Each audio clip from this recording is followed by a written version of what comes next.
Happy Wednesday, everybody. Kamari Ellis here, 1/3 of the Black Wolf Rebels team. Today, it's Wealthy Wednesdays. And today we're going to talk about what does it mean to create black privilege in the black community. A lot of people don't even think about that. They don't even understand what that means. Lots of people know what white privilege is, but oftentimes a lot of people don't know what black privilege is. So we're going to talk about that, though. How you doing, Corey? I'm chilling, man. Living is a blessing, man. So I ain't going to complain about living. So it's only two of us today. Jimmy had to step out, so he had to take some time off. So I had something special for Jimmy, but he won't be here. But y'all can just share with him and let him know that I played this for him, and I did this for him. Black men, you know what time it is. It's almost tax season. Time to get you a snow bunny, because you know we got that bread. We can't start tax season off like that. Somebody throw up the Dr. Umar signal. Black queens forever, snow bunnies never. I said black queens forever, snow bunnies never. I said black queens forever, snow bunnies never. So listen, we had this. Oh God, yo. Corey don't know what to say. Oh yeah, like I just know, man, that's crazy. Yo, I saw that. I saw her do that. I was like, I know she's got to be joking, but all right, let's go. Let's have fun. Let's have fun.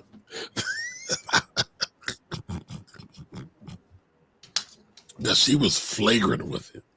Yeah, She was very flagrant with it. get you a snow bunny, like for Yeah. real? Like damn, sis, like that's how you get busy. That's how she was getting busy. She was getting busy. All right, so I see a couple people are joining. We got Frida in the building. I got a major lag going on. Welcome. Cedric's in the building. Seeking my creator. Yo, and that picture of Tuvok, I'm a Trekkie. I like Trekkie, but that joins everything. Corey, you down with Star Trek? My mom used to Sound love like Star it, no. Trek. So I love Star Trek. I like Star Trek, but there are people around me that like it more than I do. So you know. Oh, whoa! No, All right. so hear me So- out. I can't stay long, but I did want to show my face because I was watching, man, and I saw your video. I appreciate it. No. We got to play it again. Black We got to do it men, again. you know what You gonna time play it it again, is. play it again, man. It's You know. almost tax season. Time to get you a snow bunny, because you know we got that bread. We can't start tax season off like that. Somebody throw up the Dr. Umar signal. Black queens forever, snow bunnies never. I said black queens forever, snow bunnies never. I said black queens forever, snow bunnies never. Yo, so I saw you playing it. I said, let me jump on real fast, man. I'm over here trying to get some stuff. So first of all, it's really your fault. I was waiting on you, good brother. But you know, I know you. I got jammed up, man. My apologies. I know. So I'm working on this project, so I gotta get this offering on this property. But that's neither here nor there, man. Oh, we getting to the chicken. Listen, we official in 2025, man. So the vacation time is over, man. So I'm on here working, man. So I'm trying to get this. I'm trying to practice what I preach, man. But I came on to say a couple things. First off, how are you, Core, man? What's up, good brother? I'm living, so I ain't gonna complain about living, bro. Yeah, I see you stunting on us with the Nike hood. You like coordinating and whatnot. He coordinated. You I don't know what you talking about, He bro. come ahead stunting on us real fast, man. So I came to say a couple things. I agree with Cedric that Star Wars is greater than Star Trek. I agree with that. Blasphemy. No. Blasphemy. You like Not enough black people in Star Wars. But go ahead. you a Trekkie? There was no black people in Star Trek. Are you bugging? No, wait a minute. Wait, do you see this? Tuvok. I didn't say that. That's Corey saying that. I know LeVar Burton in there, so I'm gonna shut my trap. Yes. I'm just saying. Whoopi Goldberg. Oh, Whoopi 30 Goldberg, years after it started. Star Billy Trek Billy it Billy D. started in Williams. the 50s and 60s. What about Billy D. and Williams though? Billy D. Williams was one person, but don't I'm just forget saying. about Aurora. Listen, Star Trek kicked all that shit off. They broke the color barrier. Martin Luther King told Lieutenant Aurora, I can't think of her real name right now, that she can't leave because she's that bored. So all I'm saying is you could talk all that, but the Hold on. You're right, Cisco. So Cisco Hawk was a captain on the John. Correct. 20, all 35 right. So years listen, I'm not making an argument you're making, Kamari. I just think as in terms of content, it can't compete in terms of like storyline. That's all I'm saying. Like, you know, I know you're looking disagree. at I would okay. I disagree. mean, listen, Okay. that's fine. So I came to say that You're that's the one entitled. thing, man. I came to All say right. Black Queens Forever, Snow Bunnies Never, man. What else did I come to say, man? Also, I'll see you guys on Friday on the Bitcoin giveaway. I'm gonna let my brothers rock in terms of this topic about Black privilege. But I do believe that. Let me say this. I know you didn't play the clip yet, so I'm kind of ruining the show by jumping and giving my opinion. But you know, it is what it is. Corey talks about something often. My brother Corey always talks about intentionality. And I think that is what the topic of tonight is really about, is intentionality. So sorry if I stole your bars, Corey, because that definitely is a quote from you. But that's what it made me think of when I watched that clip, is intentionality, like being intentional about your actions as it pertains to loving on your people, right? Really moving with intention. So I just wanted to add that to the conversation, man. Outside of that, man, I got to get to work, man, you know, because my accountant will get mad at me if I don't have my paperwork right by the, right time, man. So Nah, don't blame it on the accountant because you're working on an offer. It ain't got nothing to do no, with the I accountant. am writing up an offer, man. You know, I'm back in these streets, like trying to get to a couple dollars, man. You know what I'm saying? So 2025 has officially started. Also, everybody that's in the village, man, you know, we cashed out again on SPY today, put it in there as I did it. You know what I'm saying? You know, so I think that's like 9 out of 10, man, because I did get assaulted yesterday by SPY, but it's all good though, because I bounced right back. I bounced right back today, you know what I'm saying, and got to the chicken, man. So shout out to everybody in the village. Special shout out to Dina though, because Dina is in there like educating me about futures and whatnot. So we got a lot of bright people in the village. So if you're not a member of the village, go to blackwealthrebels.com and join the village, because I'm getting educated, man. Dina was in there breaking down futures to me. So that's dope. Also, if you are in the village and you wanted to pay tiers of the village, I dropped a real estate class this past week that's only for paid members of the village. You know what I'm saying? Stack Sats and Die Trying, which doesn't come out till Friday. It's been back there for days at that point. The newest episode, which is about Bitcoin versus gold. The Lightning Network joint is back there. So that's all, man. I just want to tell everybody, man, the village is popping. Intentionality. Black Queens forever. You know, y'all got the rest, man. Y'all go hold it down. You know what I'm saying? Why, you know, got to get to work. All right, brother. Peace. Peace, black power, man. Yes, sir. Wow. All right, that's our brother Jimmy there. Oh, yes. But since he brought it up and he stole Corey's thunder, let's roll the clip. No sound. Where's my sound at?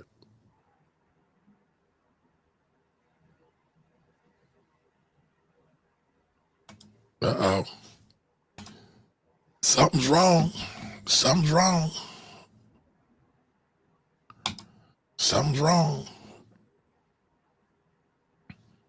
All right, the sound ain't sounding. God damn. Let's see. Un momento. Give me 1 second. But while we're doing that, everybody that's in the building, go ahead, check in the chat. Let us know if you're here, let us know where you're hailing from. And say what up, though, because I see our brother Jigga Jamil's in the building. What's up, brother? Jigga. Let's see. What is going on here?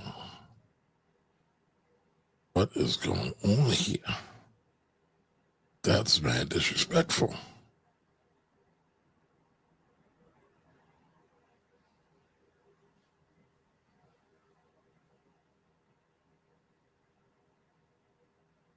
This is mad disrespectful.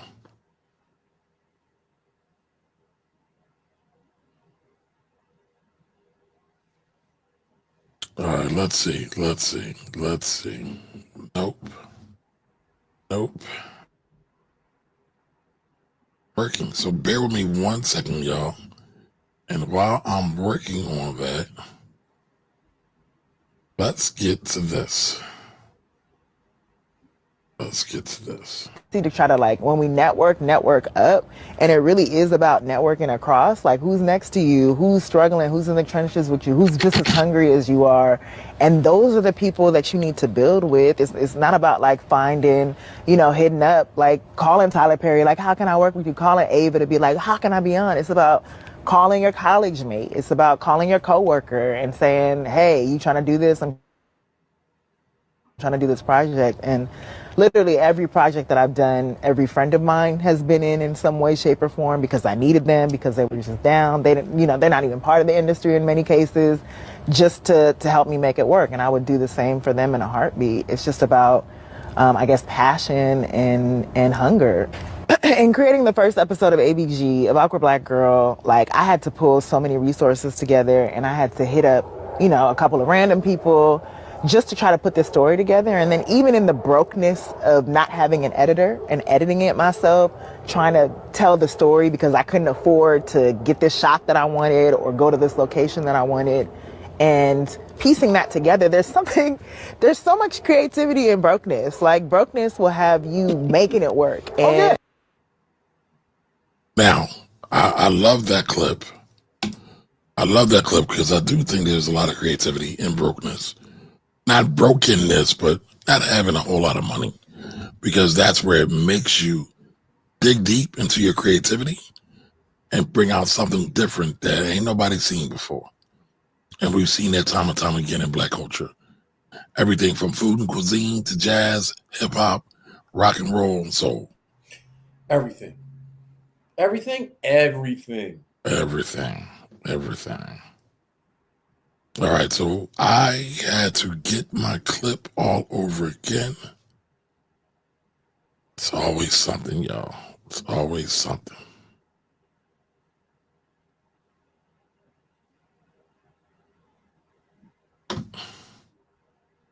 Give me 1 second, y'all. Okay, that's not it. That's not it. What's going on, Kamari? I'm having technical issues. Difficulty. I'm having technical difficulty. And that usually, it happens sometimes. All right. Kaizen is here. Welcome. GC is in the building as well. Welcome. Corey, can you read that comment? It says, yeah, I agree with that. The people across from you, especially if you're young and if you're working towards certain goals, then they have higher chances of being the people at the top down the road. Yo, that's hot. You know what I mean? Basically, y'all can get it from the mud together. You know what I mean? Like, and I like the, when you're trying to get it from the mud, the people across from you is the people that's going to really, help you do everything. So just, basically saying, use your friends for what, don't abuse your friends, use your friends. Like, I don't mind being used in the proper context. You see what I'm saying? But I don't want to be abused. I don't want to be used to the point where I feel like you're trying to do me dirty. Like, you're not trying to make it a come up. You're trying to come up off of me and not give me my props, or you're not trying to, help me in any way, shape, or form become who I'm trying to be. So, partnerships can be everything, you know what I mean? Or they can be nothing.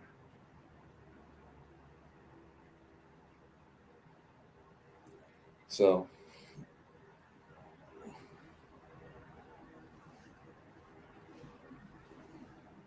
I don't know what Kamari doing. He in the background trying to figure out that clip.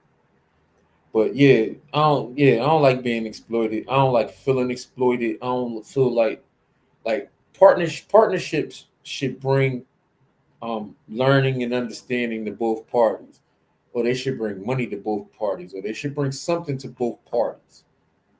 Well, this is not a partnership. It's like black people in America when they say they want, you know, they want to be equitable in the system, and you can't be equitable in a system that doesn't believe in equality. It just doesn't make sense. Um, so, but you know, what she was saying is perfect though. I have a friend named Byron Woodson who went to school with me in Tanea, um, who's comments Kaizen, and he's one of the smartest dudes I know, and he has a theory that if grown people move next to their friends, they'll be more um, productive, and he's not wrong. It's Will they be more productive or will they party more? they will partner more. Partner more. Okay. Um, they'll do more projects. They'll do the things that help people, to put people in position. I think there's a definitely a layer of safety that comes in effect with that as well. For sure. Yeah. I don't think we think about safety enough. But it's not. Yeah. Well, No. I get what you're saying.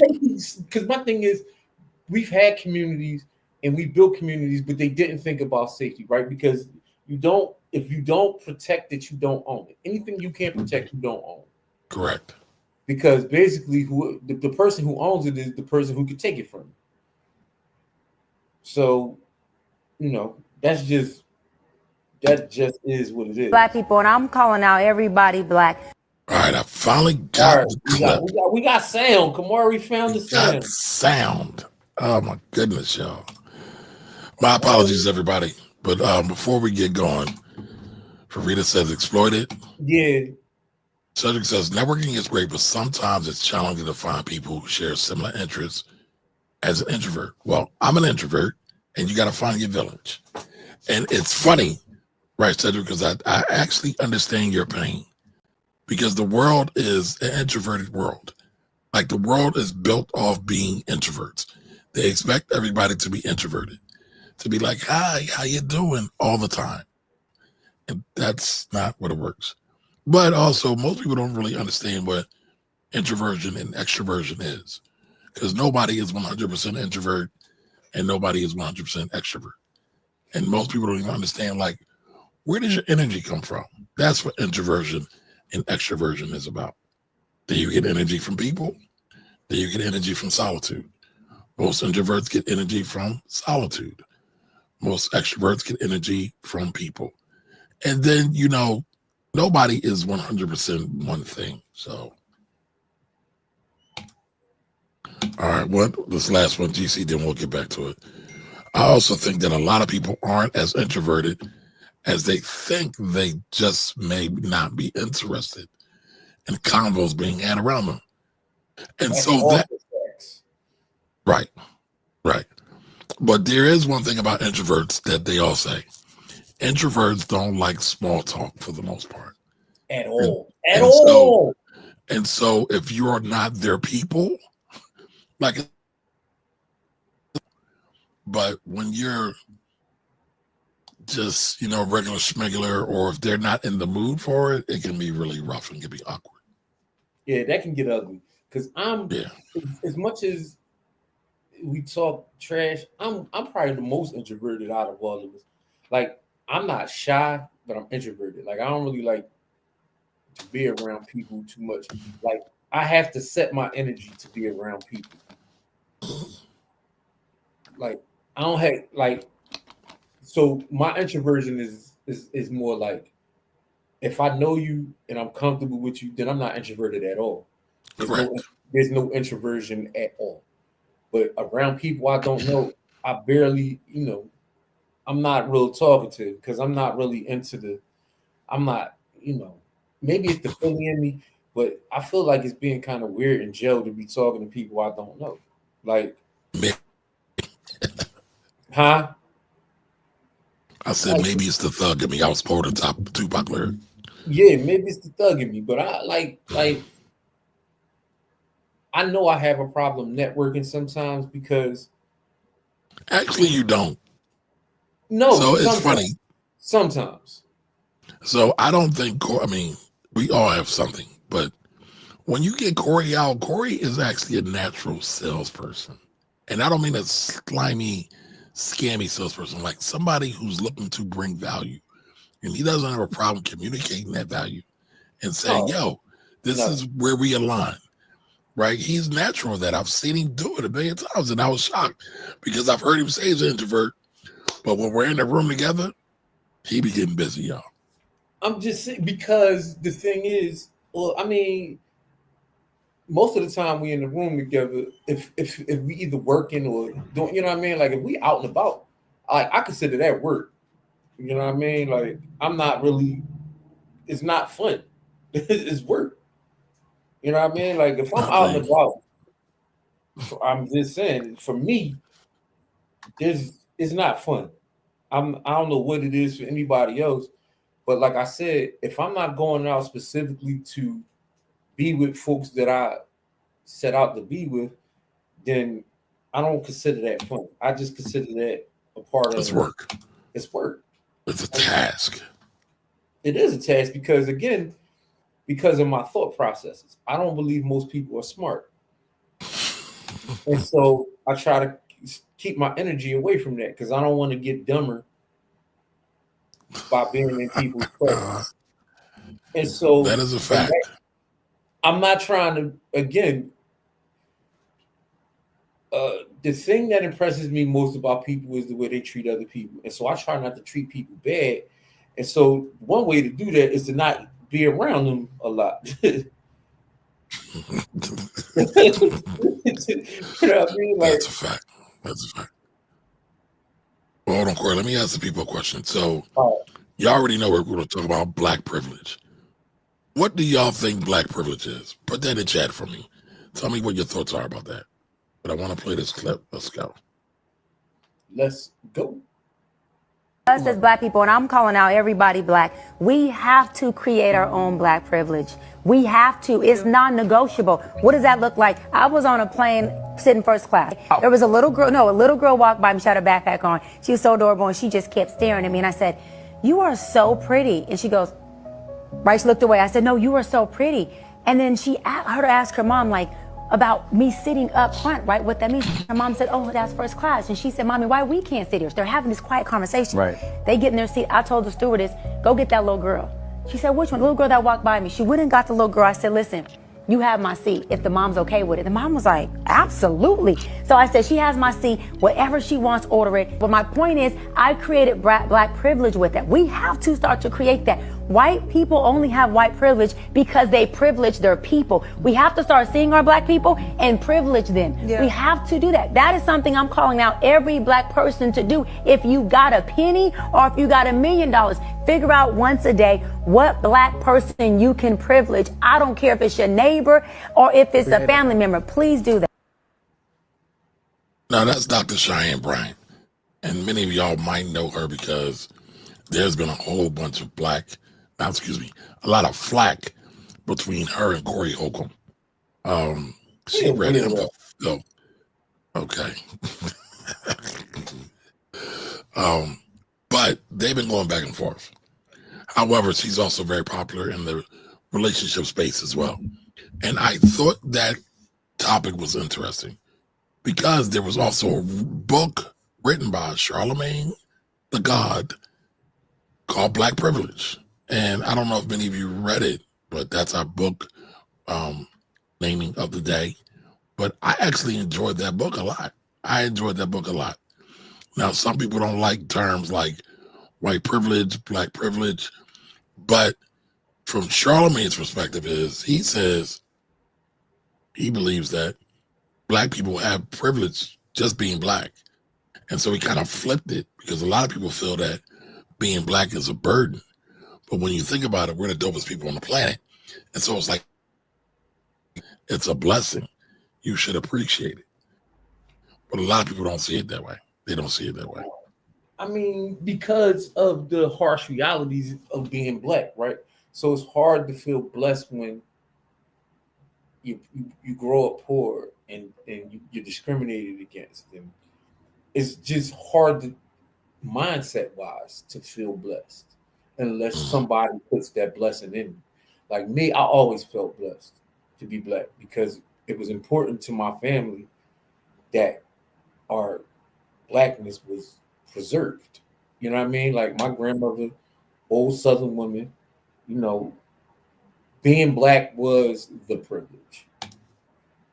You see what I'm saying? Like she gave me all the game. You know what I mean? She gave, like, again, most people got their game from some dude. I got all my game from a woman, from my grandmother. Sounds like Pac bars. All right, so I see we got a couple of different comments in here, but I want to say what up to Ant. What up, Ant? Thank you for joining us this evening. So hold on, Cor. We're gonna get to it. So read that comment and get at it. Black privilege is not a thing. It's an oxymoron, in my opinion. Broski, listen. When you can allow yourself to do things because you earned them, that's privilege, right? Or you can allow yourself, or you can allow your family, or like my son was able to go to a $50,000 a year college when he turned 15, right? Because he had the privilege of being my child, right? Because he was able to be homeschooled. He went to $50,000 a year elementary and middle schools. And so he never even stepped into a high school setting. My son has never been inside a high school except to go to the prom, right? And so the privilege that I afforded him is because I had the money and I had the resources and I had the time to homeschool, right? That's privilege, right? How many people you know have the time and the know-how to homeschool their own children? And the answer But I is also, not. So there but I is also feel like, oh, go ahead, Cor. no. I'm just saying privilege. Privilege just means the ability to do things that other people can't do, right? And Well, I pulled up the definition because I think that's part of the issue here. the privilege is what the privilege does. We're talking about black privilege, but he said black people can't be privileged. You can be privileged, and the thing is, so the thing that he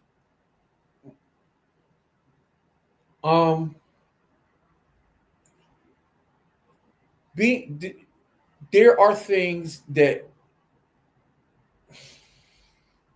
I don't know how to say this without sounding like some weird. All right, well, take 30 seconds. Let's read the definition, right?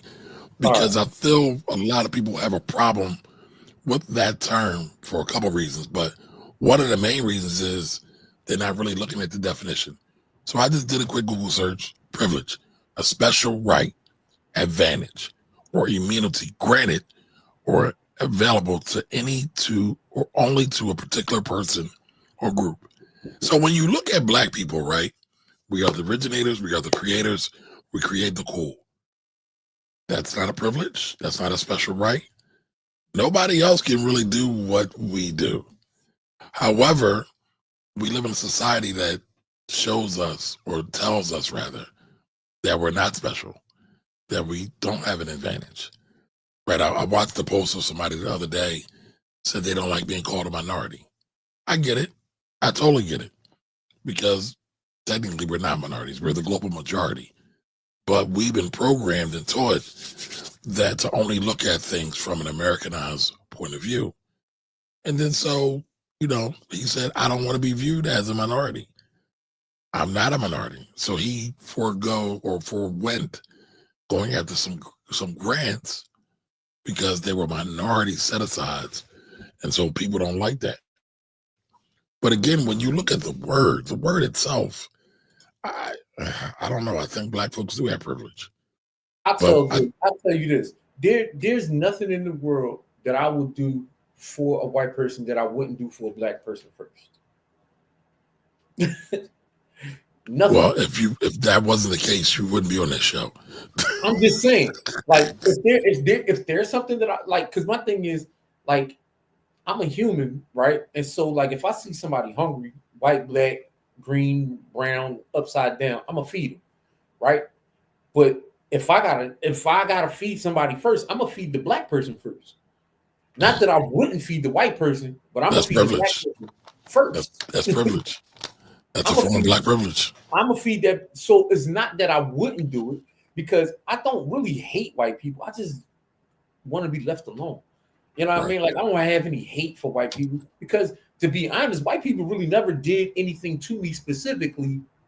Now, I've been discriminated against, but specific white people, I have never had a specific white person do something to me, because I've never put myself in a position for that to happen. Gotcha. Everything that's ever happened to me, good or bad, has happened because some black person did it to me, because I hang around black people 97.9% of the time. Right? So it's very hard for a white person to do something to me, because I don't have that much contact with them. Gotcha. You see what I'm saying? It's not because, again, I don't have any hate. Like, I know a lot of white people that, if you ever bump into a white person that's bumped into me, they'll tell you I don't have no, you know what I mean? Like, I'm not walking around with a black fist and all that stuff. Like, but when it comes to what I do, I say everything I do in blackness. Everything. And they'll tell you that too. Like, there's no secrets. If I'm gonna do it for my people first. If worst come to worst, my people come first. Try to react and get your motherfucking feelings hurt. You know what I mean? Like, that's a Mobb Deep line if y'all don't know it. And off my favorite album. Now look at this. Read that one, Core. I'm sorry, it's little. I can't. Oh, you can? I got it. All right, so S. Simon, welcome S. Simon, by the way. They said, that's black appreciation. I've seen this clip. Then she says, she just be saying anything. So a lot of people feel that way about Dr. Brian. And you know what's funny? Like, I'm not a super fan. Like, but two things. One, she has a perspective, and she's worked hard to get her perspective seen, right? So this is the same thing I say about the Umars of the world and all of the men that's in the space. She has every right to do exactly what she's doing as a woman, because in that space you have to create a lane, and she's created her own lane. And so that part, I don't have any issue with what she's doing. I don't agree with a lot of the things that she says, but I don't agree with a lot of what most of people say. Because I believe that most people are centered in self, right? They are individualized, individualistic. Whereas if you're not for the unit can't win. So most people ask the WIFM question. And this is something my grandmother always said, most people will ask WIFM and not even think about anything else, right? People won't do it if there's nothing in it for them. And so for anybody who doesn't know what WIFM is, it's what's in it for me. Yep. I always say, I had a mentor say that people are only listening to that station, the WIFM station. Yeah. That's all they care about. That's all they care about. All right, so tomorrow now, welcome. Nepotism, having private sector jobs for children and family members. I mean, I believe that's a form of black privilege. But has anybody read Black Privilege by Charmaine? Not me. All right. I'm Your not. average. I'm just. I haven't gotten to it yet. Not that I'm against reading the book. I just haven't gotten to it. Gotcha. Audience, I want to know, has anybody read that book? I think it was a good book. I enjoyed it. All right. So your average logical thinker, love the concept. All right. All right. We can't create privilege without improving the strength of our families and better culture for child rearing. All right. I don't want to say your name wrong. Is that Philippe? Lindsay? Am I saying it right, Corey? It looks like either Philippe or Felipe. Yeah, I don't want to mess it up. Here, tell us. The concept is necessary. Yeah. I think child rearing is a form of Black privilege in this context, right? Positive child rearing, right? I don't know, Cora. What do you think? I mean, I ain't one to talk. I got 4 kids, man, and so I want to talk though. I mean, you got 4 kids. So I mean, I do things with my kids that nobody else would do because they mine. Like, I don't care what nobody think about what I do with my kids because they not in my situation and they don't have any, like, they're not contributory to what my kids are doing. So anybody that's not contributory doesn't have any opinion that I'm going to listen to. So it's kind of like I'm kind of like the wrong person to ask, like, because I really don't care what people think, what people say, none of that. I'm going to do what I think is best for my children 100% of the time, and I don't think about what anybody else has to say about how I live my reality, because nobody else is contributing. Like I don't listen to people who don't contribute. So it don't matter. Like people say things to me and about me all the time, and I'm like, so, like, what are they putting in? You know what I mean? Like if they all they got to put is feedback and input, then all they gonna get is ignored. Like that's all I got for you. You know what I mean? Because your feedback ain't putting no money in my pocket. Your feedback is not putting no, helping my child get ahead. Your feedback is, especially if it's not positive, it's not doing nothing but distracting me. So, okay. Well, let's check this out. Your average logical thinker. Too many people are eating off of our likeness. Time to charge for everything. I agree with that. So I rarely charge for information, but I always charge for time. Always, because my time is worth something to me. So if you don't want to pay what I charge, by the way, shout out to. What? No, I was going to say shout out to your average logical thinker. Welcome. But I feel like she's speaking from the community's perspective, not from the individualistic perspective.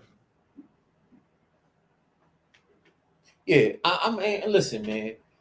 Again, I don't.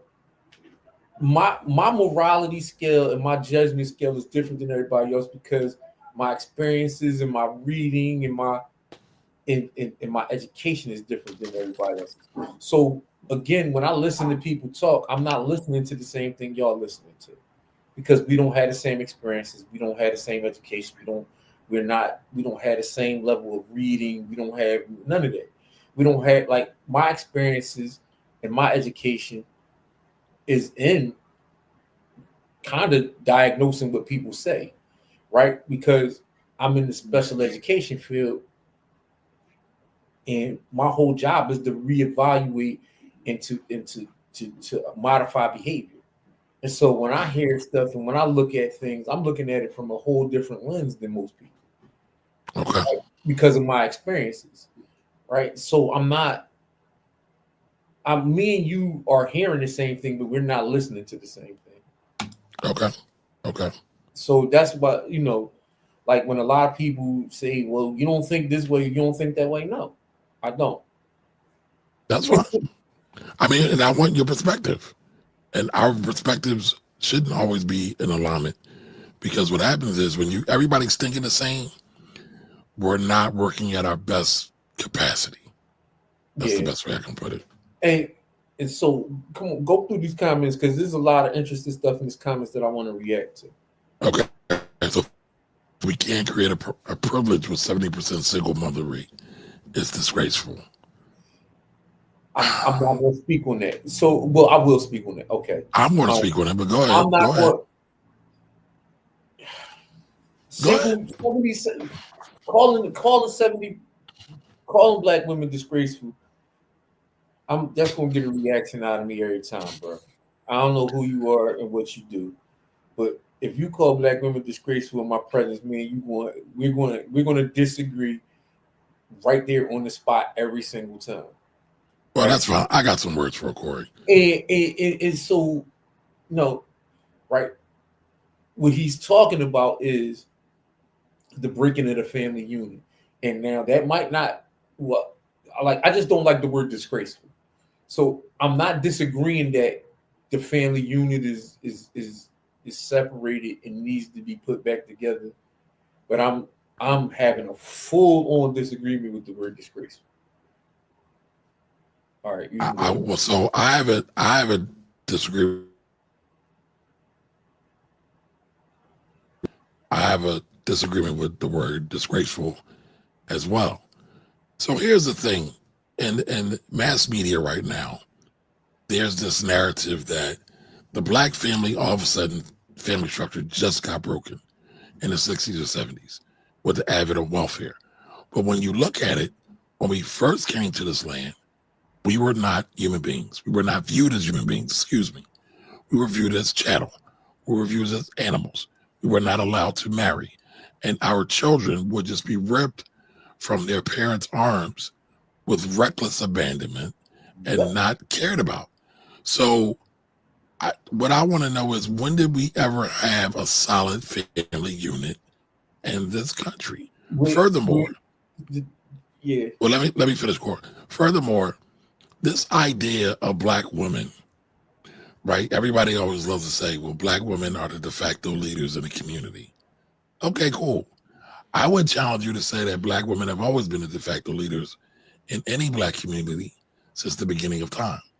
Because who ran a community when men were out to war or men would go hunt? That was always a thing. So I feel like we're surfaced with way too many things. And listen, both parents are important. That's not what I'm talking about here. What I am talking about here is the narrative that is projected on us that we never really combat, and we just take it in. All right, Corey, you I don't know what happened to your screen. All right, so as Sam said, but that's not privilege because you're black. Okay, so how would you define privilege? How would you define privilege? My son is a black boy who got privileged by his black father. There's no. And I do think the example that she said was privilege. Like, no, she's in first. My example was no, I got you. But I'm going back to the clip. No, she's talking about me with my son. Oh, okay. I missed that. I was saying that my son was able to go to college at 15. I mean, he went to college when he was 14, and he started his 4-year journey at 15 years old. Gotcha. About to turn 16. I missed that. And she's saying that's not black privilege because it's because of me. I'm black that he had that privilege. Okay, and that is black privilege. He was able to see things. Never mind. We'll go into something else. Let's go through the comments because I don't want to get stuck. All right, here we go. AKW Beats. Yo, Fort Lauderdale, Florida. Welcome. What's going on? All right, Conrad said, what up, Conrad? Conrad said, I had a discussion with a former boss once who didn't believe in white privilege. I mean, the idea of white privilege, I think, is a thing. White person tell me they don't believe in white privilege. I no longer ever talk to that white person again. Never. All right, so I told him that in each community there are a certain level of people that have privilege. That is a fact. That is a fact. Righteous indignation. Welcome, welcome. Being black is a privilege. We can't be hated at this rate if there wasn't something special about it. I would agree. I would agree. I would agree, homegirl. Don Johnson is in the building. As Jimmy would say, V Don, black people have privilege, but true privilege has to be created. I like that. I like that.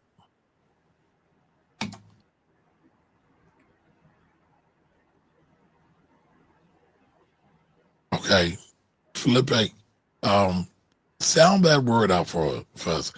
Comrade, not only does in Zungu Americans have privilege, they have full spectrum economic dominance. Who built the plane that Dr. Bryant brought a first class ticket on?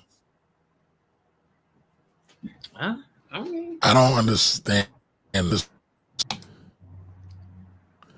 She paid them thousands of dollars for the privilege of flying. Okay, yes, I would agree with that.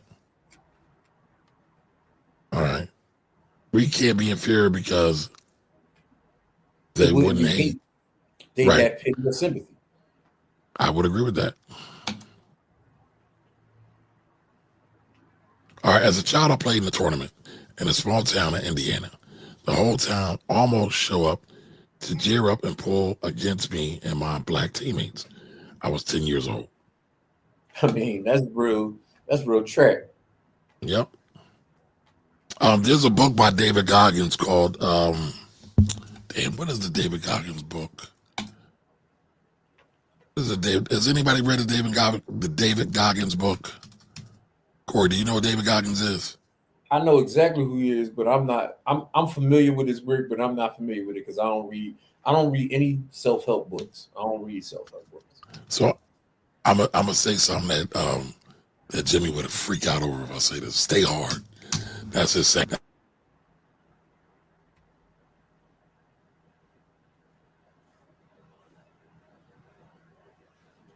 I did Indiana for a while, and he was a black kid, and he experienced a lot of racism in Indiana.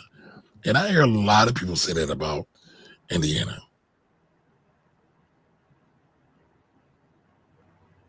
All right, so when you love the skin you're in, they are intrigued and want to come up and touch your hair, like they want to jump in your skin.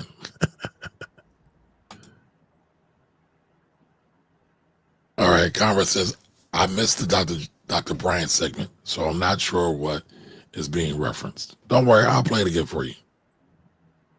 We won't get to it again. Corey, you disagree with her telling Cam Newton he was serially creating Brooklyn.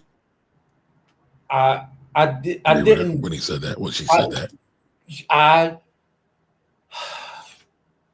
partially yes. Because I don't in theory and concept, she's correct. But you do not know the relationship. See, the thing is, relational dynamics aren't just about him being present. Like, relational dynamics are, there's some families where people are in the house every day and the house is dysfunctional as hell. And those families are just as broken as the ones that he's creating.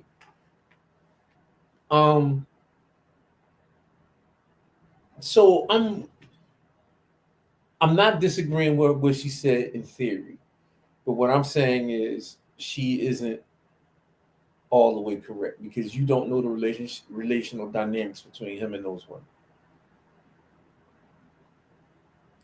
And my thing is, two people that agree, regardless of the distance between those people, are going to get a lot more done than two people who disagree, no matter how close that space is between them. So the thing she left out was the relational dynamics between him and the women that are the mothers of his children. So I will say that I agree with what she said in theory, but she didn't complete the thought. So that's my thought on it. We can, if you want to move on, you can. Okay. Unless you breaking up. I am. No, well, I thought it was you. No, man, my internet good. You not get off. All You right, gotta so get off that janky internet, bro. you plugged in or you wireless? Ooh, I'm wireless, man. Yeah, you got it hardwired. That's part of the problem. Yeah. All right. He said, "Do I have 4 children by the same woman?" Yes, all of my children are by my wife. Corey ain't playing those games. Yeah, like y'all don't know. I'm a whole serial killer about my children, man. Like, don't like you have no clue of the things that I will do and the lengths that I will take to make sure that my children get what I think they should have. All right, so Cedric says there are studies that show black men are handed higher sentences for the same crime as white men. Can black privilege change the situation? Actually, yes, it can. But it's deeper than a superficial conversation. It's going to take more people being lawmakers. It's going to take more people in the black community to be politically astute. But that's not the topic of the show. But yes, it can help. It can help. Absolutely. I really want y'all to. We have read Power Numbers. We've done whole shows on read Power Numbers. 5 times. I'm not. Yeah, I wait read a minute.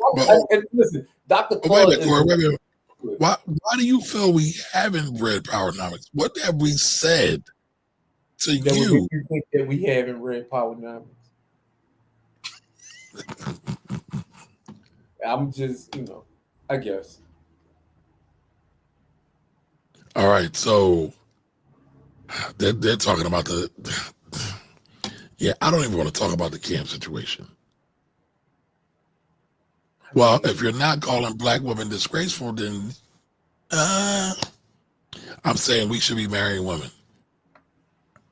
Oh, I get. We should be marrying these women. That's what I was saying. He's saying that the family unit being broken, the union between black men and black women as far as marriage should be stronger.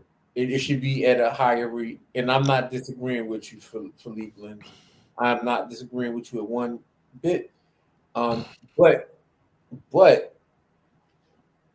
this is about relationship dynamics, right? And because of the way this, you have to go back to the roots of the way that black men and black women relate to one another.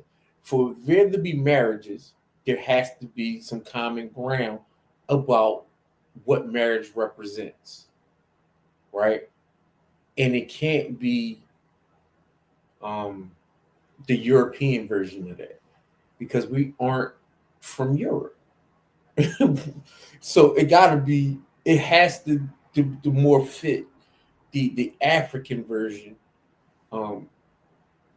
conceptually of what marriage is than and fit the more specifically African American version of what marriages should be, right?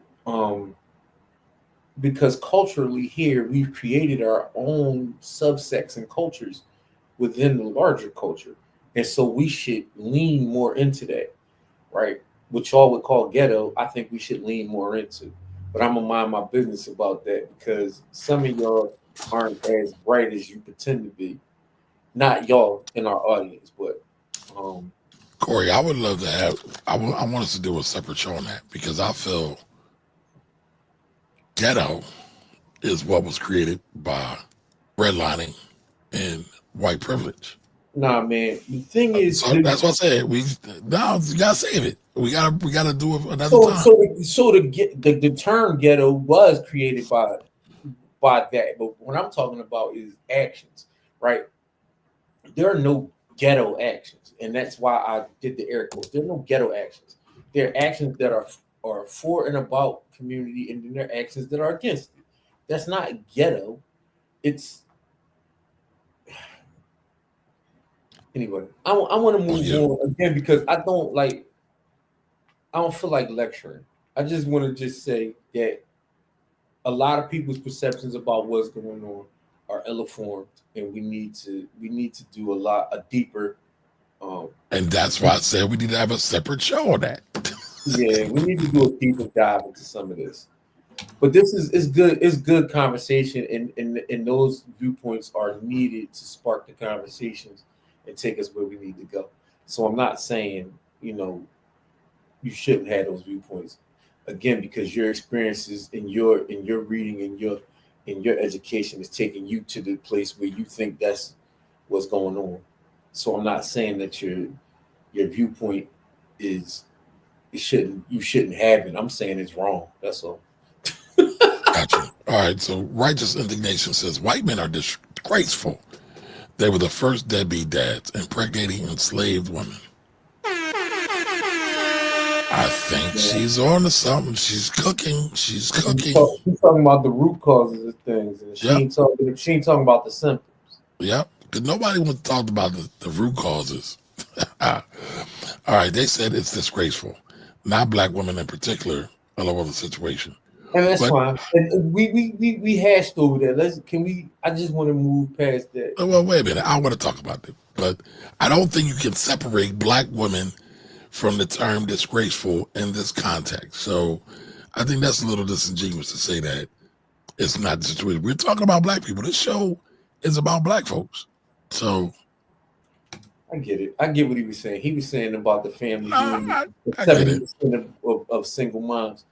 And he was riding for the single moms, and I'm not mad at that. So in 90 marriage rate, okay, I'm guessing it's a 90% marriage rate in 1960. Black women were more likely to marry than white women. Google it. Yeah, but see, I hate when people say Google it because you have to understand how data is collected, and not all data being collected or being represented means that it's actually factual. So just because black women so-called had a marriage rate of 90% in the 60s doesn't mean that that's true. I mean, I would love to know what black women were they surveying in 1960 to see their birth rates. Because if you go back and you look at history, they were still conducting medical experiments on black women On black women. They still without conducting medical experiments on right, black women. but without any kind of anesthesia or painkiller at all. So they still did not look at black women as human beings.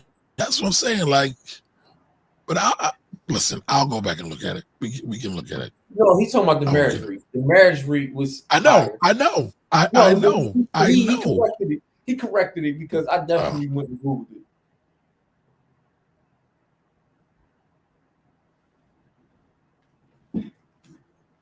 61% of black adults were married.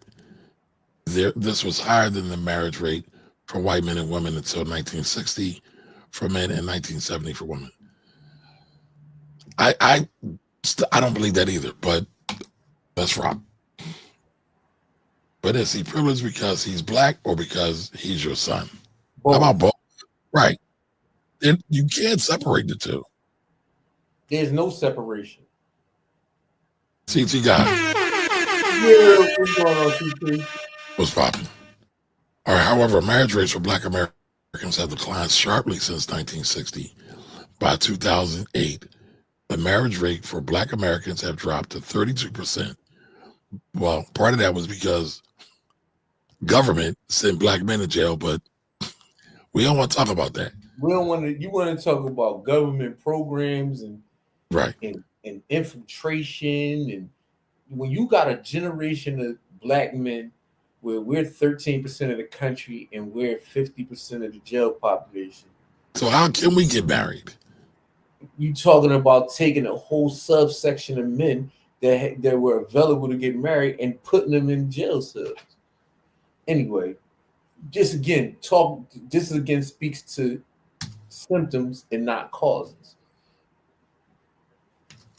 we're not. Listen, man. The U.S. government is one of the wildest, most some of the heinous things the U.S. government does that people don't understand what they do, man. Like, it's crazy to me. Like, people really don't Nobody have want to talk about that. Nobody want to talk about that. People don't have any clue, man. All right, so and remarry. Okay, it says and remarry less frequently than whites. Okay. All right, Cedric, I see you. Yes, that's the book by David Goggins. It's a great read. It's called Hurt Me. Hurt Me. All right, and so if you have not liked, comment, or shared, y'all are not treating us fairly. We're having this great comprehensive conversation. So we got to get these likes, comments, and shares up, y'all, so we can have more people to have this conversation.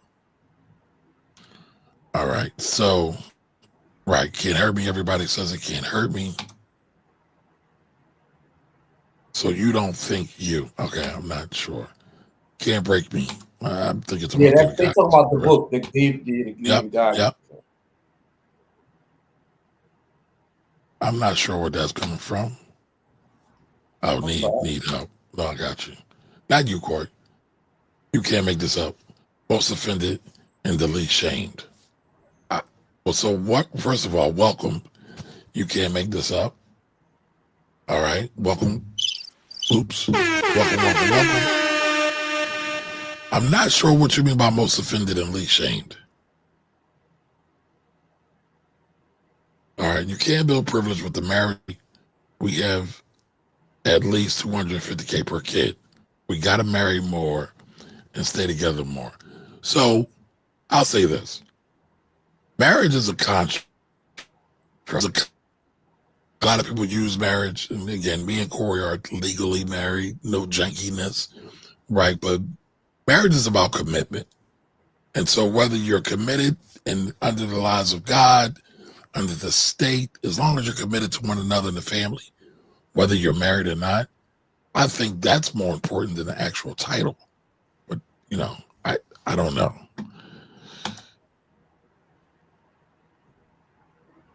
More people like you. It takes more of us.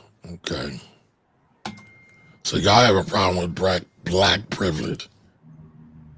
No, y'all read the book. Dr. Claude doesn't believe in black privilege. And I'll say this about Dr. Claude. He's a brilliant dude. But again, I don't agree with everything that anybody says. Correct. Including Dr. Claude.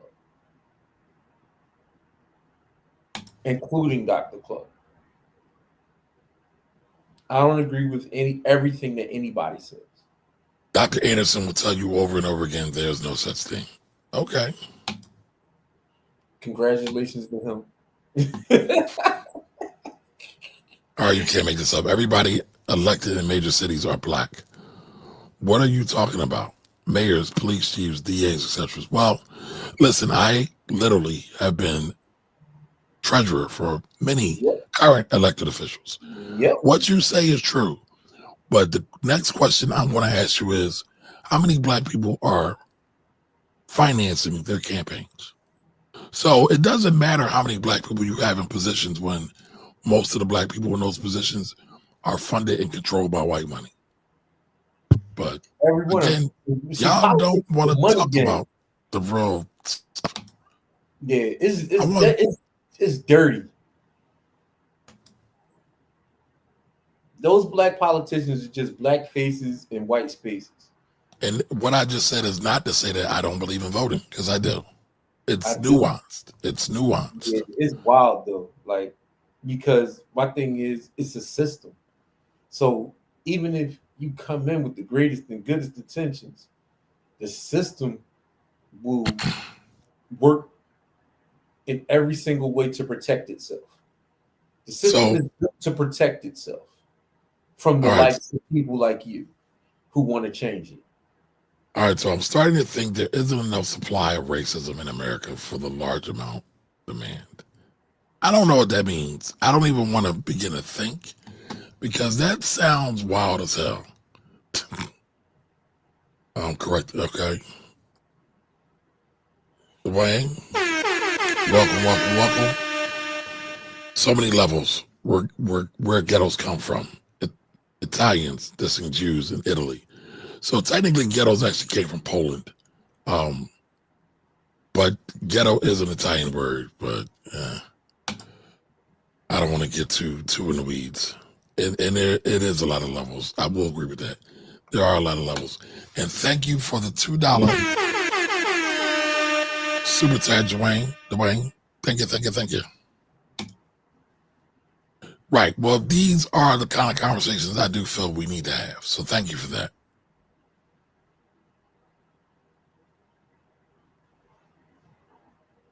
All right. So Felipe says correct. It's the donor class, which Black people are not there yet. We don't have discretionary income as a group. The circular economy to buy into the political class. I do believe we can. I do believe we have to be able to do it in the same way as others. But I feel like there's too many of us sitting on the sidelines not doing enough. All right. So cognitive dissonance. I'm not sure what She's talking about me not believing. I know, but I feel like wait a minute, Corey. I feel like that's not like, listen, we come here to have real conversations. And just because Corey says he doesn't believe everything Dr. Anderson says, neither do I. And I love Dr. Anderson, and I met him in person. He's super fucking dope. Yeah, but that doesn't mean it's cognitive dissonance because you're able to rationalize and think about a thing. Because when we're not, what happens is we become like the rest of the MAGA nation. Because they're not thinking about it. Nobody is right all the time. I think I'm right. Huh? I mean, that... Yeah, so I don't think that's good faith. We just read the definition of privilege. And so Dr. Anderson isn't correct. He's talking about in a broader sense, where in America, we can't be privileged because we're not part of the privileged class, right? So I get what Dr. Claude is talking about. He's talking about something on a whole entirely different level of privilege. Correct. We're talking about a higher level of privilege than we're talking about here in this conversation, because there's levels to privilege, right? So I'm not saying that what he's saying is wrong. I'm saying that there's levels to privilege, right? And the first level of privilege is, where do you put your energy? So Congress says, I'm sure you can't make this up, people on an internet call trolling. I was trying not to believe that, but you might be right, Conrad. I don't know. I don't even know what that is. What up, Anthony?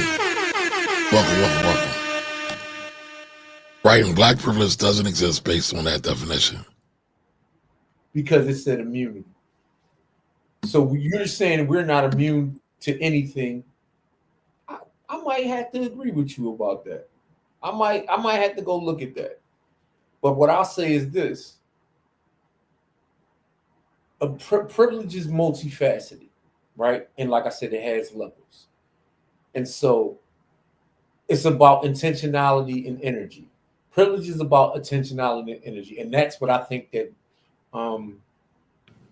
I'm sorry, I forget the young lady's name, the one who started this conversation, the doctor. That's Simon. Dr. Bryant. Dr. Bryant. Dr. Bryant. That's what she was getting at. The intentionality of helping your brother or sister first. Right, but that's what she was trying to get at. Putting your brother or sister first. Correct. And it's taking the individual actions, the micro actions. And once there's enough micro and individualistic actions, there then become enough macro actions. Now, if y'all don't understand micro and macroeconomics, and I'm not trying to be funny, I might be speaking above y'all heads, but if there's enough small actions, Like pennies make dollars. If you add up enough pennies, it will make Hey, man, if you add up enough raindrops, you create a that. lake. And if you add up enough lakes, you create, oceans. But what I'm saying to you is that she's not even talking about that. She was just basically saying that black people don't have immunity to anything. And I'm Right. bound to agree. I'm bound by just the history of this country to believe that the history of this country says we're not immune to anything. Right. But if we go, you can't cherry pick the word. You Do you black can people pick the word because it's part of the now, definition. do black people have special privilege? Yeah, in some degrees we do. Do we have an advantage? We definitely do. We create the cool. We made everything fly. But that's not That's hap- privilege. no, but that's part of the definition. It So is. if we go through this and we look at it for what it is, we do have some black privilege. Again, we have been programmed to believe that we ain't shit, that we are due by us saying, okay, we have privilege. Dr. Cheyenne said, hey, I'm in first class. Little girl wants first class. Okay, extend the privilege that I have to this young lady, this black young lady, to experience what my privilege has afforded myself. That's what she's saying. Yeah, she's This like, is not rocket science. I could have kept it for myself, but I gave it to my younger sister. Correct. But this isn't rocket science, though, y'all. This isn't rocket science. I mean, The thing is, so I get her point about not having immunity, but what you're saying and what I'm saying is privilege has different levels, and the highest levels of privilege have immunity. With there are some levels of privilege that don't carry that part of the definition, and so both things could be true at the same time. I agree with that. All right, AKWB, $5 super chat. Thank you for the bottom of my heart. All right, great conversation. Anyone saying black people had it better at any point in history besides now is crazy and need to go back and read a book. I'll say this. The reason we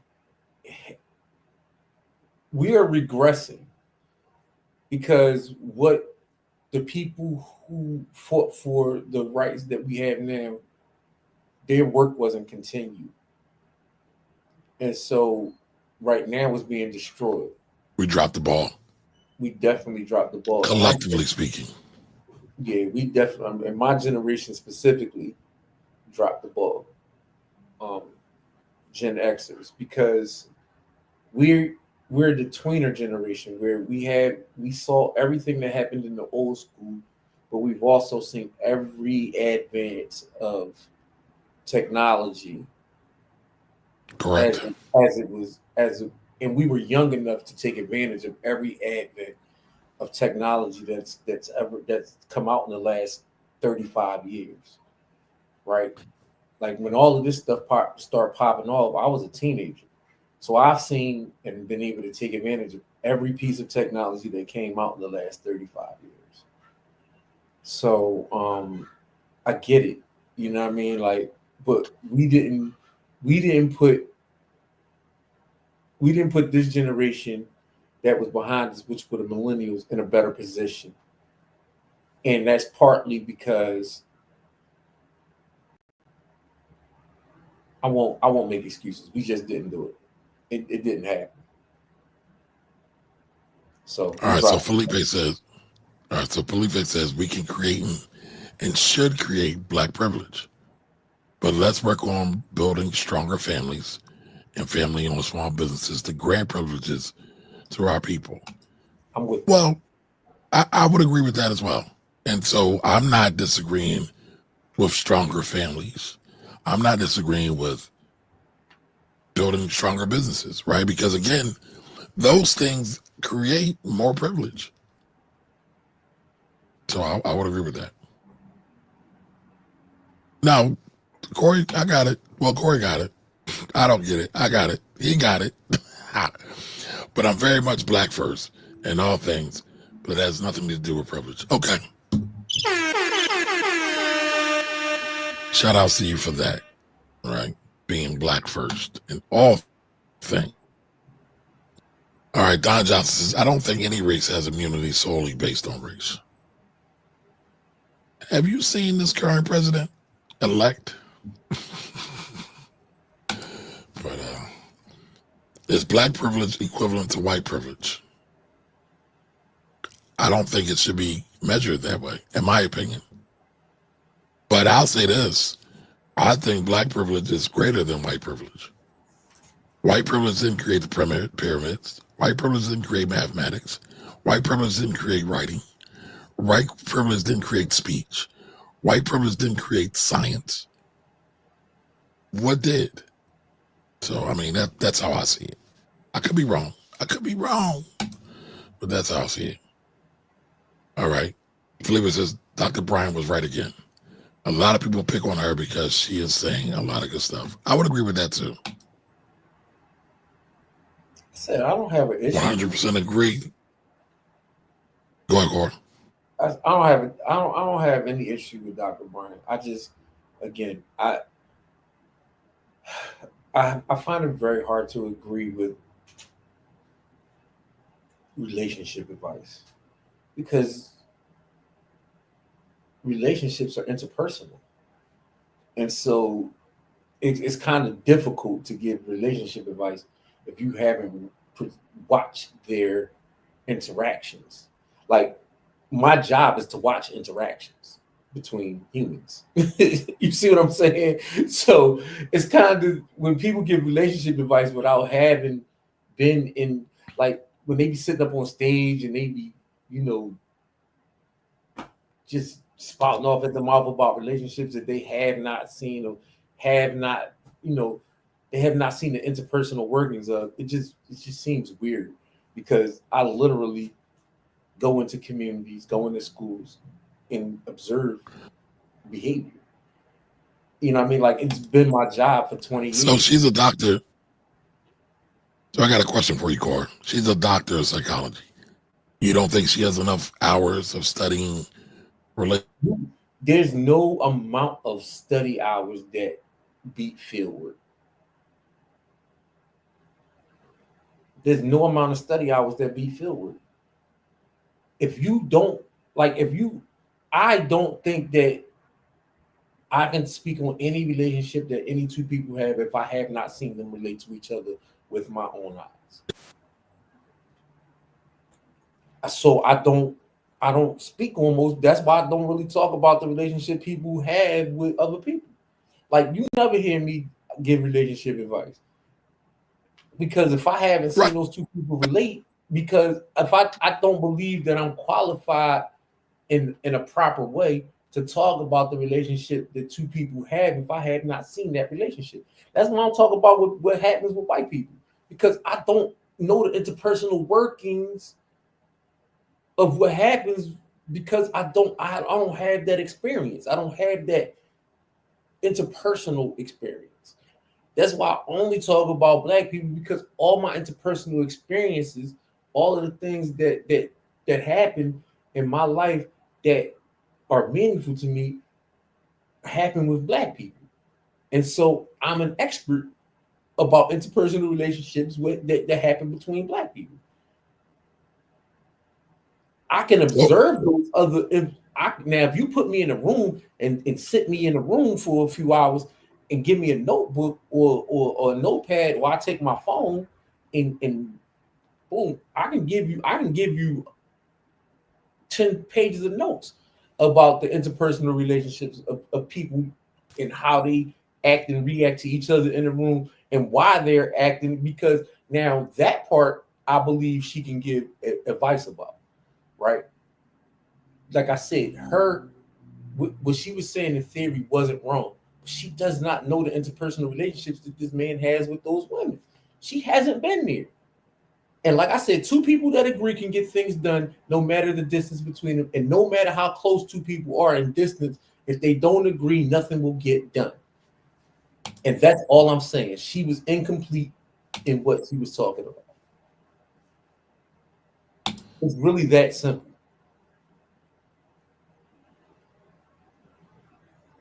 All right, so Dwayne says black privilege in a YT town. White. I know. Town people think the black man have hands. I don't want to get into a fight because that privilege won't extend to them dragging my black behind in front of that judge. That's white privilege. That's one sort of privilege, right? I mean, there's different privileges. I think there's a privilege, and y'all might not agree with this, but what happens at every cookout? The cha-cha slide, the electric slide, the wobble. I think there's privilege in that. I think there's beauty in that because that's a cultural privilege. Now, if you can only think about the money and the politics of it all, cool. But what I'm saying is that there is power and privilege in cultural things as well, because only some people can do it, even though the whole mimic what we do. You might not recognize that privilege, but the whole world does. Thunder's in the building. Welcome. No apologies needed, brother. But Thunder says, my apologies, I'm late to the party. Can you define black privilege? There's what I think it means, but want to make sure. How about this? How about we play the clip? Us as black people, and I'm calling out everybody black, we have to create our own black privilege. We have to. It's non-negotiable. What does that look like? I was on a plane sitting first class. There was a little girl walked by me. She had a backpack on. She was so adorable, and she just kept staring at me. And I said, "You are so pretty." And she goes, right, she looked away. I said, "No, you are so pretty." And then I heard her ask her mom, like, about me sitting up front, right, what that means. Her mom said, "Oh, that's first class." And she said, "Mommy, why we can't sit here?" So they're having this quiet conversation. Right. They get in their seat. I told the stewardess, "Go get that little girl." She said, "Which one?" The little girl that walked by me. She went and got the little girl. I said, "Listen, you have my seat if the mom's okay with it." The mom was like, "Absolutely." So I said, "She has my seat. Whatever she wants, order it." But my point is, I created black privilege with that. We have to start to create that. White people only have white privilege because they privilege their people. We have to start seeing our black people and privilege them. Yeah. We have to do that. That is something I'm calling out every black person to do. If you got a penny or if you got $1 million, figure out once a day what black person you can privilege. I don't care if it's your neighbor or if it's a family member. Please do that. Now, you might not like the term privilege. All right, let's switch words. Bless, love on, any of those things. That could mean the same thing that she acted, because what she's saying in that moment is that she extended love to that little girl. And again, it's a micro thing. It's an individualistic thing. And so that's what she's saying, to give privilege. Now, when you think about the example she gave, when she talked about white folks create privilege for their people all the time. And somebody said it earlier in the chat, nepotism. That's definitely privilege. Right. Listen, I practice nepotism at every single turn. Correct. And she's saying we should do the same thing. I mean, I don't know. So y'all disagree with that? We shouldn't create opportunity. Another word we can use is opportunity. We shouldn't create opportunities for the people in our community to experience more, see more, have more and more. All right, so let's get back to these. So the kid can see what life is like when you move up and inspires him or her to do so. Yeah, I would agree. And I think I jumped over a couple things. All right, here we go. But is it solely based on him being white, or does his family background play a role? I'm not sure what you're referencing, Don. Sorry. I'll come back to you. All right, Dwayne says, are you speaking of Dr. Bryant, not a high-level accredited therapist? I think that question's for you. I'll tell you this, man. People say the same thing about Umar. And my man went to, like, My wife worked in the same school as Umar. Y'all can talk all the trash y'all want about Umar. I'll tell you this. He put his feet on the ground, his nose to the grindstone in the communities that he was talking about. Way more than the people that was talking shit about him. I watched this man do what he said he was doing. And I'm not talking about the FDMG school. I'm talking about physically getting in the community and helping little black boys from a And psychological. black girls. I mean, yeah, but what I'm saying is he, specifically getting in the communities that he was talking about and doing the work. And a lot of people who talk shit don't do any of it. None of it. And whether his doctorate was conferred by some weirdo ass school, like I talk about that in the book that we wrote. Well, I don't think his school was weirdo. I'm just saying it don't matter. What I'm saying is it doesn't matter. All right, so I would disagree. Credentials matter. Credentials matter, but what I'm saying is the work matters in a way that the credentialing doesn't. Is the man is a doctor. He went to school. He did the work. Right. But what I'm saying is the credentialing is secondary to the work. Got you. But she's a doctorate as well, to bring it back to her, right? She went to school and she did the work as well. So that's what he's speaking to. She had to do the work to get the credentials. So she has some perspective talking about relationships. She wrote a dissertation. Like romantic relationships. Starting a dissertation. That woman. No, you can't just. No, she's got her. I'm reading her bio now. She's a psychology major. She's worked in counseling. She's done more than just has experience. She's done right. the work. Correct. Like, so what I'm saying is I'm not gonna have a contest about her credentialing. I don't have a doctorate. I will never say I have a doctorate, but I'll tell you this: I got 25 years of experience in the field.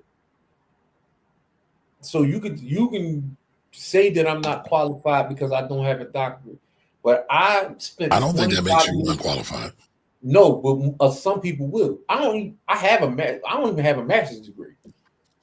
But what I'm saying is, most people will disqualify me because I don't have advanced degrees. But what I have is 25 years of data. I have 25 years of data. That's something. That's a longitudinal study. I have a longitudinal study worth of data that backs what I say. Gotcha. So I don't have, you can argue with me all day and all night, but I have a longitudinal study full of data that I've seen with my own eyes. I'm not arguing with you. No, you won't argue with me, but a lot of people will, and that's all I will say. You see what I'm saying? A lot of people will argue with me about what I do, and tell me, you know what I mean? Because I don't, a lot of people lead with that. I don't lead with that because I don't feel it's necessary. You know what I mean? Because I spend 0 seconds and 0 minutes trying to impress people. I don't care. You know what I mean? Like I really don't care about people who don't contribute don't have any say so in my life. Gotcha. So it doesn't, for me. Again, that's why sometimes I'm the wrong person to ask questions to because, then I'll get. No, you're the right person to ask. No, because listen, we don't need to be in silos. But it's not standoffish. It's more stand-upish. You know what I mean? Like I don't let the world sway my view of things. I don't let the world I trust my opinions and my experiences. Good. All right. Cedric says black privilege can exist in areas where the means of ownership and production are controlled by black people. Also, the economy and policing are dictated by black people. That's higher level privilege. That's a higher level of privilege than we can afford ourselves. We don't own any of the means of production here in this country to anything. All right, so Thunder says the example I was given was A black professional was in first class, and a Yeah, young so black much kid, bigger. right, walked past in amazement of a BM in first class. So he goes in seats with that kid. Got you. So the kid can see what life is like when you move up and inspires him or her to do so. Correct. So that's the same example that basically she was trying to live out. And I'm just assuming that her story is real. All right, Don Johnson says black privilege is a privilege given to one black person to another. Yeah, I would agree. I would agree. I have no problem with the word privilege. Okay. All right, Dwayne says that's what it means to have a command of the English language and knowing the relationship of words. It's often a sliding scale. It is. It's very nuanced, very detailed. What up, Stocks and Bars? Shout out to Stocks and Bars. Brother got raps, and he's always rapping about financial topics. I enjoy his show a lot, so shout out to him. Thank you for joining. All right, so Thunder said, yes, we should. Why not every other race does? Correct. All right, Cedric says this is a great conversation as a side note. Thank you. And I mean, that's why we did it. This is our Wealthy Wednesday show, right? This is the Black Wealth Rebels. We have to have different conversations if we want to do different things. And that's why we bring up these topics. We need different things, right? You're not going to get different results talking the same way and doing the same thing that we've been doing. All right, Thunder says the folks that are always complaining about someone else's contribution usually don't contribute at all to anything. I would agree with that. You don't agree with that, Corey? You're shaking your head. Most people are trolls, right? Again, most people. I try to be. I'm trying to be nice and not put a number on there. I don't need you to be nice. I need you to be honest. I need you to be transparent. Come on, bro. Let's go. I said most, so I'll say a high percentage of most people are trolls, right? Because most people don't have time because of the way the economy is structured to not be a troll, right? Because all they can do is talk about what's happening and not actually get involved in it, right? Most people just don't have the time. And I'm not even trying to be slick or smart or none of that. Like the way the economy is set up, you got time to work, you got time to, take care of your personal needs sometimes, and then you got the time to do, very little else. So most people aren't set up to do anything besides what they're, because as we know, 96% of this country is poor. So 96% of the, like there's people with boots to the ground that are out here working every single day to change the outcomes for people. There are people who are doing things like we're doing right now and forwarding the conversation so that other people can get active, right? Because there's opportunity and then there's action, right? And so opportunity comes around because time keeps on moving, right?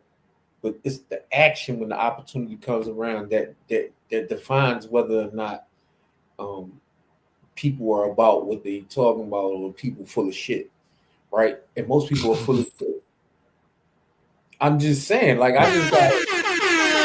So I would agree.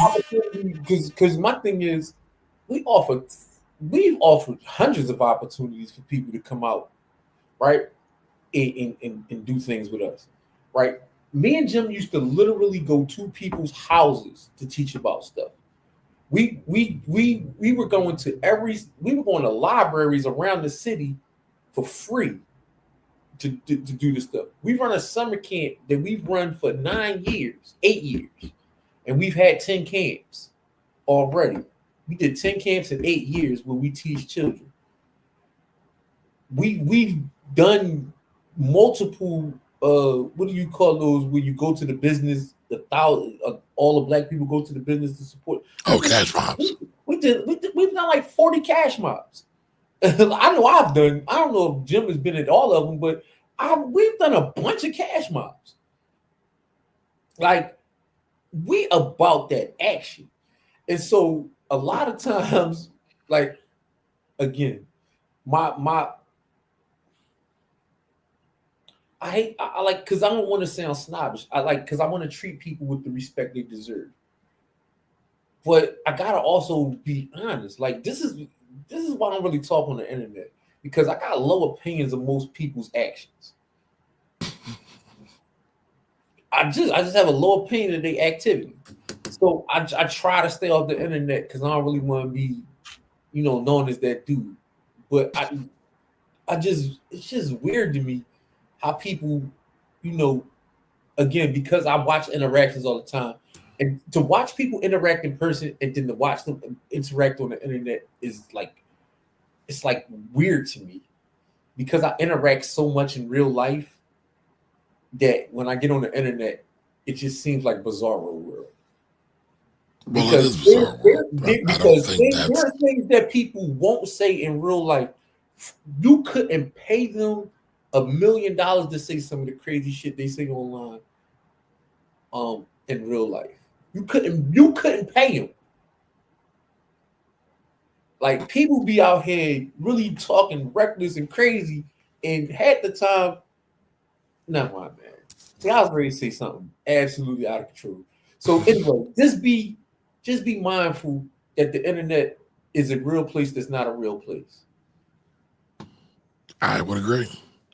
All right, Dwayne says, what is the exact institution she received her PhD? It's Argosy University in counseling psychology.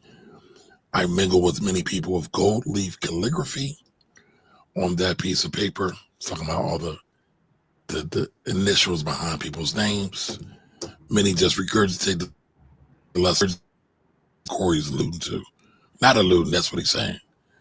They are. I'm doing the lessons they are. Okay. All right, Thunder, question. Stock and getting life insurance policy for newborns be considered creating black privilege?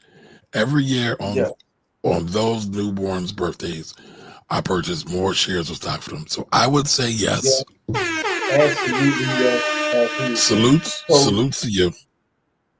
So every one of my children, the day they're born, well, shortly after they're born, once we had the Social Security number, my dad will call me, get the Social Security number, open an account, and take out part of his retirement and put it in their account. And then he'll contribute to it every year on their birthday. And so my son, who just turned 18, partially to pay for college this year, he was able to use that account my dad set up for him when he was born 18 years ago. Shout out to Corey's dad. My dad did the same. I told y'all, my dad did. My dad, see, back in the day, you had the book. He handed me a book with stock certificates in it when I turned 18, 19. You did tell us that story, yeah. And I can't even tell you what was in it because I couldn't wait to turn that joint in. I couldn't wait, bro. I was like, this is it. All right, so does that mean I should get 2 books, Corey? Maybe I should give a baby stock certificates when they turn 18, and then maybe another one when they get 21 or 25. The thing about it is, so my kids aren't supposed to actually access the money until they're 21. Okay. But so my dad will access it for them before then, if they have educational needs. Gotcha. And so I'll jump on. Oh, go ahead, Corey. He doesn't send my kids Christmas or birthday gifts. I don't think my kids have ever received a Christmas or a birthday gift from my dad, but I don't care. I think that's dope. I think that's the way it should be under this construct. I don't think they ever received, like, I don't think, and the crazy part is my kids never think about it, right, because they don't need for anything. But you know what I mean? Like, and they have a great relationship with my dad. Like it's not like, you know, like every time I drive through Birmingham, we stop at my dad's crib. You know what I mean? So that they had that relationship with him. Mm. But I don't think I'm trying to think like a Christmas gift. I don't remember my dad ever sending a Christmas gift or a birthday gift to my kids. And I'm cool with it. I'm 100,000% cool with it. Number one, he doesn't. I would be cool with it too. They're number one. They're not his children. He doesn't owe them anything. That's number one, right? We're gonna That's talk a about fact. privilege. We're gonna talk about privilege. We also got to talk about accountability. My dad does not owe my children a damn thing. They're not his Right. children. But two, it's I think it's the coolest thing in the world. Like I just because he did it for me, and because of the way he lived his life, he's able to do it for them, right? And I have nieces and nephews that he does the same thing for us because my brothers and sisters have kids, and so he's done this for every grandchild that That's dope. and so I'm like, that's a legacy. You can talk about anything else in the world, like I got issues with how religious my pop is because he's a pastor and I am not religious at all. But I don't have an issue with the man. You know what I mean? There you go. You went to my legacy building. I will honor him 1,000 different ways if I can, talking about the way he builds legacy for his family. Because that's all he's ever done with his entire adult life. Now, I want to jump in on this because, Thunder, I'll also say, I just found out my dad brought me a life insurance policy when I was 3 years old. And I mean, I know y'all watched, recently shared my podcast. I didn't know that he had a life insurance policy for me. That is indeed a form of privilege. He didn't have to do that, right? So he's now being passing that on, and now my job is to then pass it on to the next generation and provide them a lot of privilege, opportunities, advantages, whatever word we want to use, right? Because I just like looking at the intention and not getting stuck on the word. I think that's our job. I agree with Dr. Bryant. I agree with Dr. Bryant. All right. Dwayne says, work of white work, not educating the masses properly. Example, the purpose of Henry Ford, Rockefeller, and Miss Spelman, wolf in sheep's clothing. I disagree with that, but I'm not going to go down that. And I'm not going to say Henry Ford. Yeah, I'm not going to say Henry Ford and Spelman were these great people who were just so altruistic. But I think it's deeper than just saying they were there to just promote the workers or program workers. It's a bit more than that. And Dwayne, thank you for that.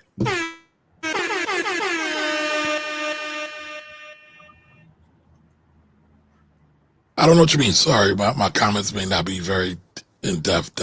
I don't know what you mean by that. But thank you for the $2 super chat. I appreciate you. Thank you. All right, Dwayne Rhodes again. Always supply the average. American reading level is 8th grade. No, I think it's lower than 8th grade. They are the lower standards for teachers. Check out New Jersey's new educational plan. Okay. All right, dope. With your pops, like how the tiny hat people move. All right, righteous indignation. I love that name, by the way. Not only that, every year I get the child income tax credit. I designate that amount into a higher interest yield saving account for my son. That's dope. For being intentional, right? Shout out to you for being intentional about setting that money aside for your son. All right, Baron West, welcome.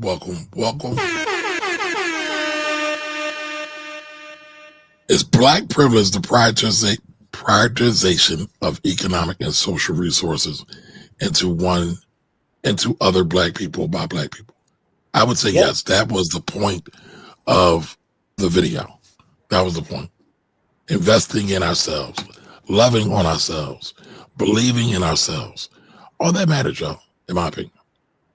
All right, the way pops don't mess with those pagan holidays. Okay. Yeah, my pops didn't mess. My pops. Well, I can't say that because my pop's a pastor. He messed with all the pagan holidays. He followed my example because I told him what I wanted for my children. Right. I don't celebrate any of the holidays, and Right. so instead of him trying to fight with me and try to impose his belief systems, He came a different way. yeah, he just did it a different way. My pop believe in all that. My pop he got the shiniest suit on Easter. He be in church 17 hours on Christmas Day. Like, he believe in all that. I don't believe in any of it. Gotcha. So he never tried to superimpose his belief systems. He tried to teach me what he think he knows, but I'm good on that.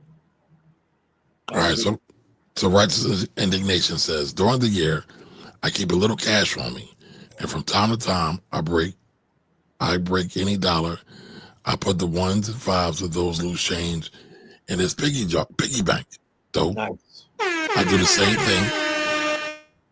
And yeah, nice. I've done that many days. Listen, my penny jar, or listen, I have a water jug that I put my dollars, change. I throw 20 in there every now and again. And it has saved my life several times. It's another form of savings. All right. So we got a nice coin in there, and at the age of 7 now. All right. Nice, very nice. All right. Thunder says also, I think that when they get older and realize that someone thought about their future since day one, yes, can set a precedent and snowball into the future generations. That's a fact. That is a fact. Listen, you can't expect a whole lot of, listen, I'm not dissing our kids because I believe our children are our future and they're smart, but they don't have a whole lot of wisdom. And so they may not recognize the sacrifice that you're making for them, but they will get it later on. So don't personalize now. Just wait for the time for them to get it later. All right, so he says, you're right. It's deeper. Being a cog in the wheel for an 8-hour word day. All right, I'm not sure where you're going at, Dwayne. I have the same change container. Gotcha. All right, Thunder. Society grows great, but old men plant trees in those shade that they shall never sit. A society grows great when an old man plants a tree whose shade he'll never sit. So basically he's saying, like, if you planting a tree that you will never see the fruit of. Yep. But your future generations will sit under that tree and be able to eat off that tree forever. And that's what I call legacy. That's why I said my papa legacy builder, regardless of all the other things that he is, because we talked about the dichotomy of man, right? Listen, man, I tell you this. I've been a POS and a great dude in the same day.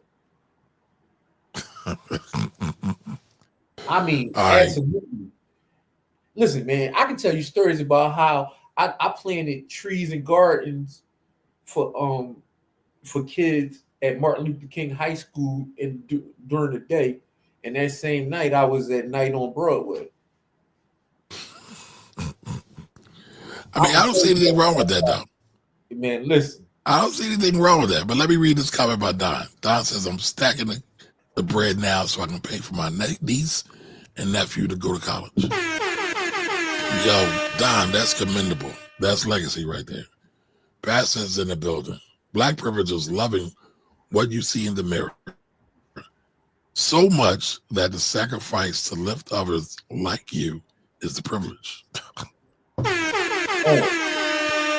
What's going on, Pastor Eubanks? Pastor got bars. Welcome, Pass. All right, a POS and a great dude in the same day. Listen, I can tell you story and poster, man. Listen, come to the village. Come on to the village. I'll tell you all the stories about how I've done such great things in the community, and I've also spent lots of time in dark places with scantily clad women.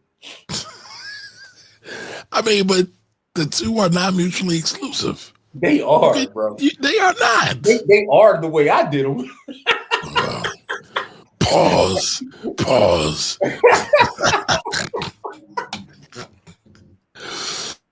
Oh God! Thank you, Dwayne. Dwayne is showing. Thank you for the $2 super chat, brother. Thank you. Yes, facts. Man's duality. That is a fact. Listen, That I is never a professed fact. to be perfect. I just said I get busy. I never professed being perfect. Ain't never because the thing is, I knew how much work it took to get to the point where I'm me right now. I like, listen, man. Like, I've always been community based and community minded because my grandmother grounded me and rooted me in community. And so I've been doing community projects since I was probably like 8 years old, 7, 8 years old. So it's just a part of me. It's ingrained in me to do those projects. But you talk about, I wanted to experience the other side. Like, I wanted those experiences. I sought those experiences out. You know what I mean? Like, and so I don't regret any of them. I don't regret not 1 second of it. Clearly. It helped me to develop. Right? In a real sense, it helped me to develop faster than I would have if I hadn't had those experiences, because I would still be seeking them out as a 40-something-year-old man. Whereas I had those experiences when I was younger, I don't have to seek them out. Gotcha. Ain't no one perfect, kitty. All right, that's beautiful. Absolutely, I agree. All right, Thunder says, when I think about the future generations, I remember the scene when they landed on the road next to that chain gang and the look of pride on those men's faces when they saw them. I can't remember that movie. I gotta go back and look at that. But I'll take your word on it. I'll take your word for it. Now listen, Jimmy's been laying down a lot of plays in the village. Corey has been getting busy. Remember, every Sunday, don't forget about this Sunday, right? This is our Sunday playbook where we go over an investment theme or a lesson and we talk about our plays and calls for the week.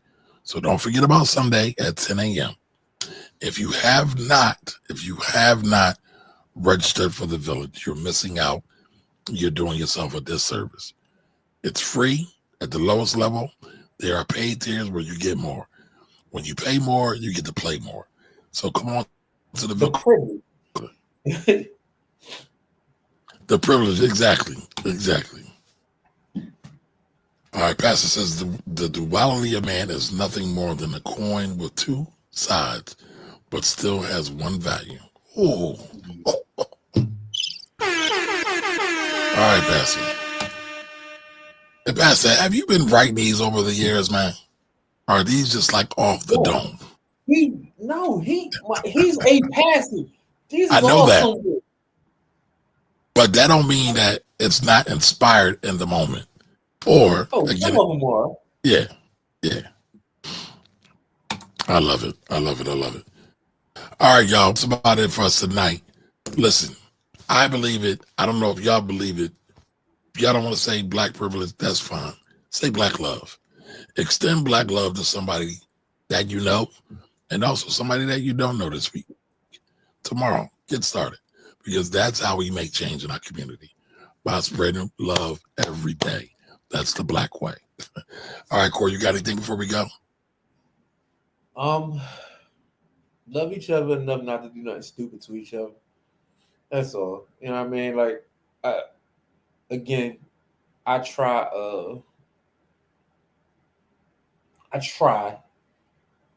I'm gonna stay off the. I'm gonna stay off the internet calling people stupid. Like I keep making this promise to myself every year. every year I fail. You forgot So about the resolution. You said you was going to be more verbally violent. I the am. other day. I am going to be more verbally violent because with the boy coming into office, I got to let these hands go again. Because I can't allow people to just say and do anything and not, you know. What Zuckerberg just said, it's going to be a whole lot more of that coming, y'all. Yeah, so We'll yeah, talk about that in another show. I'm gonna tell. If you feel like you can, if you come into my black spaces with your anti-blackness, you gonna catch these verbal hands every single time, and I mean every single time. And I'm letting go. So, because I don't go in white spaces and talk about black stuff, and you're not gonna come into my black space and come with your anti-whiteness. I mean, with your anti-blackness. I am not letting that go down. I am not letting that shit go down at any point, at any time, no time. You see what I did under your comments when the boy I did. I meant to show that. We'll talk about it.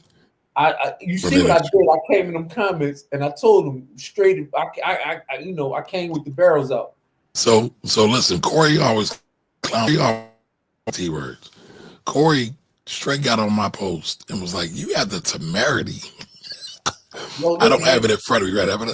I was cracking up about that. The temerity and the unmitigated gall to come into a black space and tell a black person what to do, and you not black. The fuck out of here. Yep. What happens all the time. Listen, MAGA got me on a one poster somewhere. So I'm used to it. It's been happening for years now, y'all. Been happening for years now, y'all. But Cora, let's say good night to all the good folks. And we will see y'all on Sunday at 10 a.m. sharp. See y'all later. See you on Friday. Oh, damn. I'm messing up. See you on Friday. Yeah, see you on Friday for the Bitcoin big giveaway. Friday. Tomorrow.